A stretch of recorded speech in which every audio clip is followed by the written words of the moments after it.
ఇవేంటి అనుకుంటున్నారా? పొట్టు మినపప్పుతో చేసిన సున్నుండలు పాతకాలపు పద్ధతితో చేశానండి. అసలు ఈ పాతకాల పద్ధతితో చేస్తే ఎంత బాగుంటాయో సున్నుండలు. తిరగల్లో విసిరి చేశాను, అసలు చాలా బాగుంటాయి. నేను ఎలా చేశానో ఏంటో ఈ వీడియోలో మీరు చూసేయండి. ఈరోజైతే మనము పొట్టుపప్పుతో సున్నుండలు అయితే చేసుకుందామండి. పొట్టుపప్పుతోనే నేను ఎందుకు చేస్తున్నానంటే ఇది చాలా హెల్తీ అండి. పొట్టు తినడం వల్ల మనకి చాలా, పొట్టుపప్పు తింటే మనకి ఎముకలకి బలం అండి. మనము డైరెక్ట్గా తినలేం కాబట్టి ఇలా పొట్టుపప్పుతో సున్నుండలు చేసుకుంటే బాగుంటుంది. నేనైతే ఫస్ట్ ఇలా పొట్టుపప్పుని తీసుకుని మీకు తూకంలో చెప్పాలంటే 1/2 కేజీ పప్పు తీసుకుంటున్నాను.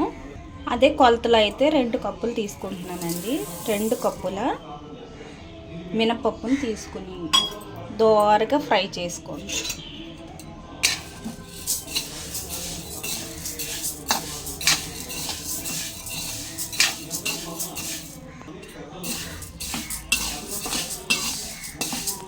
మీరు హై ఫ్లేమ్లో పెట్టి వేయించారంటే ఇవి మాడిపోతాయండి, వేగవు.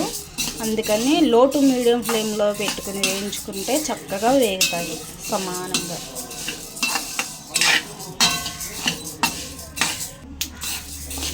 చూడండి, దోరగా అయితే వేగిపోయింది కదా, మీకు కనిపిస్తుంది కదా అక్కడక్కడ దోరగా వేగినవి.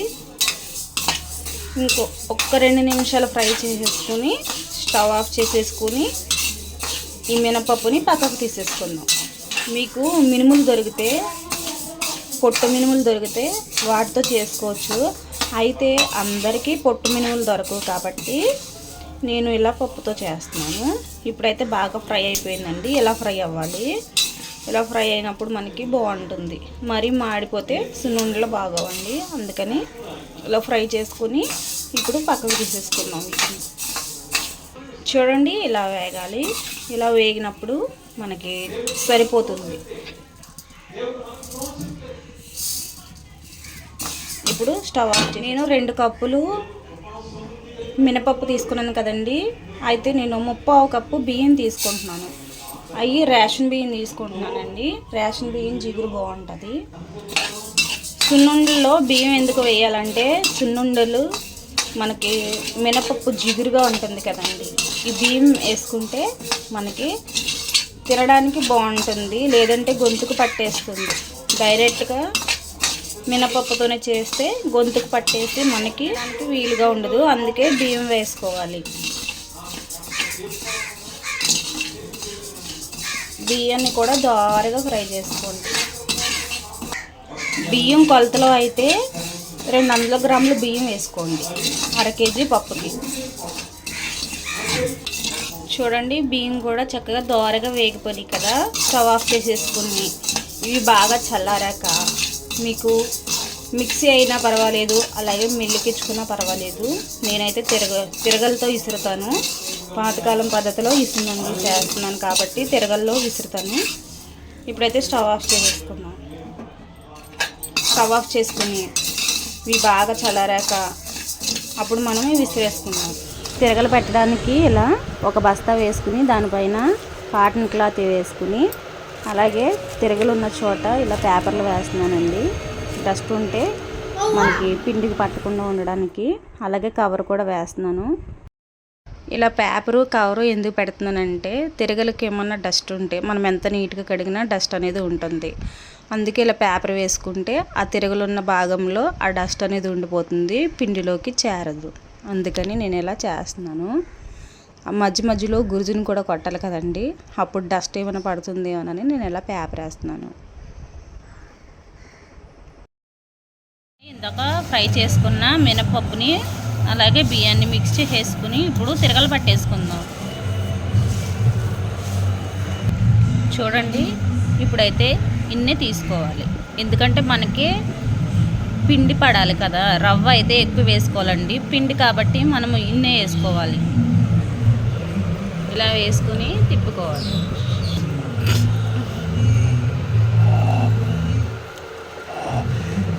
చూడండి, తిరగలు తిప్పుతూ 2 ఉండాలి. ఒకరికైతే కష్టం. అలాగే చూడండి, కింద అప్పుడే స్టార్ట్ అయిపోయింది పడటం.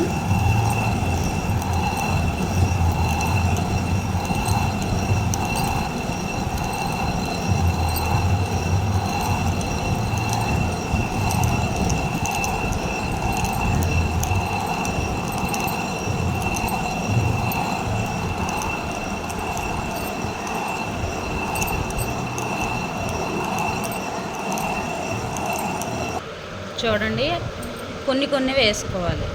ఇలా కొన్ని కొన్ని వేసుకుని తిప్పుకోవాలి.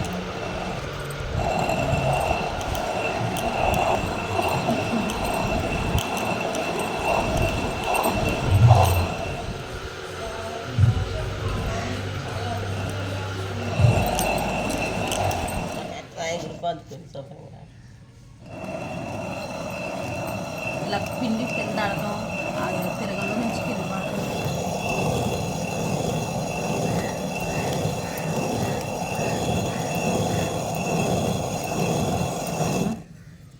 పడిపోతుంటాయి. చూడండి, ఇలాగ ఉంటుంది తిరగల కింద. ఒకవేళ రవ్వ ఆడుతుంటే ఇలా పోజేసుకుని దగ్గరికి అప్పుడు మళ్ళీ ఇసరాలి.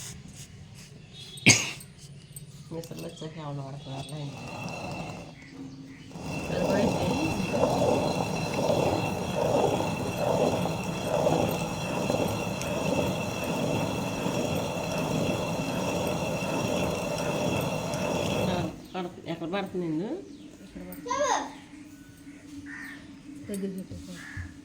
మళ్ళీ అది వేసుకొచ్చి చూడండి, ఒకసారి ఇసురుని పిండి చూపిస్తాను.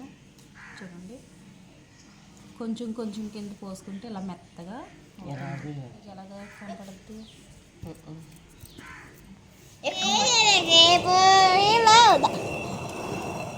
చూడండి, ఇసురుతం అయితే అయిపోయింది. అడుగున అయితే ఇలా ఉంది.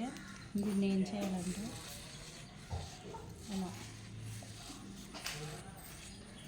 ఇలా అనేసి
పైకి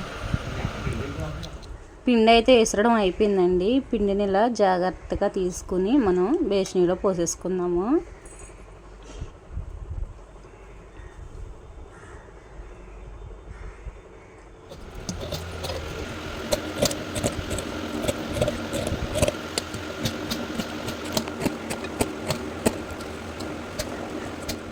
బెల్లం అయితే కూరేసుకున్నాం కదండి. మనం ఇప్పుడు తీసుకున్న పిండికి కప్పున్నర బెల్లం అయితే సరిపోతుంది. నేను కప్పున్నర బెల్లం వేసుకుంటున్నాను. మీరు కప్పున్నర బెల్లం కరెక్ట్గా సరిపోతుంది తీపి. ఇంకెక్కువ కావాలంటే 2 కప్పులు వేసేసుకోండి. బెల్లాన్ని ఇలా మిక్సీ పడితే పిండిలో బాగా కలుస్తుందండి. మిక్సీ పట్టేసుకోండి. ఒకసారి ఇలా మిక్స్ చేసేసుకుని మొత్తం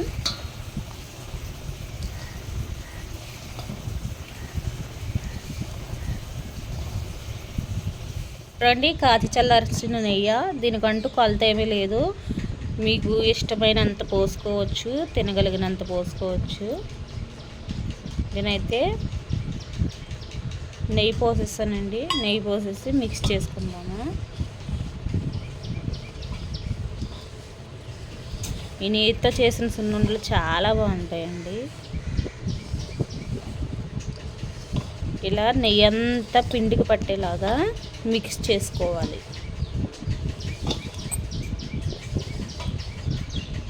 మనకి ఈ సున్నుండలు బ్లాక్గా ఉంటాయండి, తెల్లగా ఉండవు.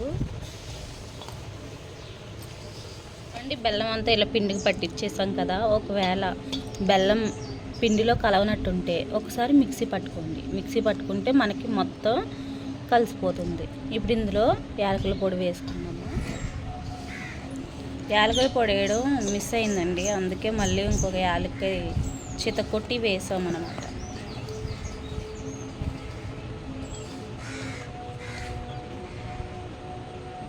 ఇప్పుడు ఏ సైజు కావాలంటే ఆ సైజు ఉండలు చుట్టుకోండి.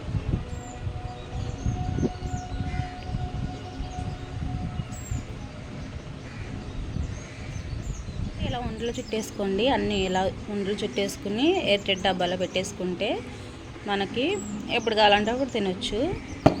అలా కింద పడితే ఉండ చితకూడదండి. అలా కింద వేసినా పగలదండి ఉండ, అంత స్ట్రాంగ్గా ఉంటుంది. మీరు ఏ తక్కువైనా కానీ ఉండ అనేది కింద వేయగానే పగిలిపోతుంది. చూసారు కదా, మూడోసారి కూడా వేద్దాము. చూడండి, ఇప్పుడు ఒక పెచ్చు వచ్చింది.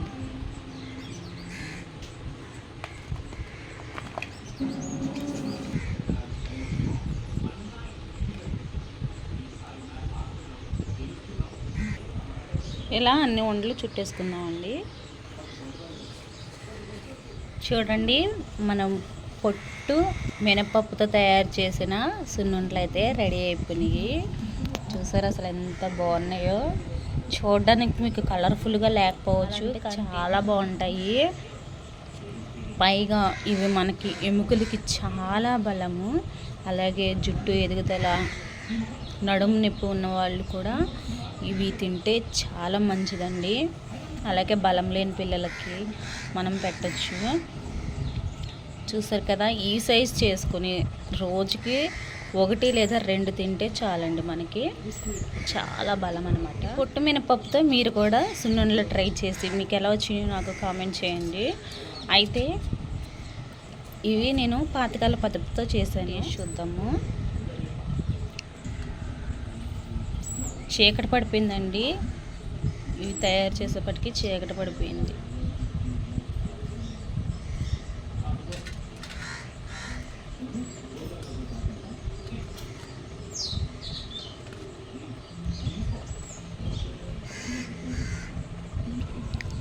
ఉండలు తీపి కరెక్ట్గా సరిపోయిందండి. కప్పున్నర బెల్లం వేసాను, కరెక్ట్గా సరిపోయింది. మనం తిరగలతో విసరడం వల్ల పిండి చాలా స్మూత్గా ఉంది.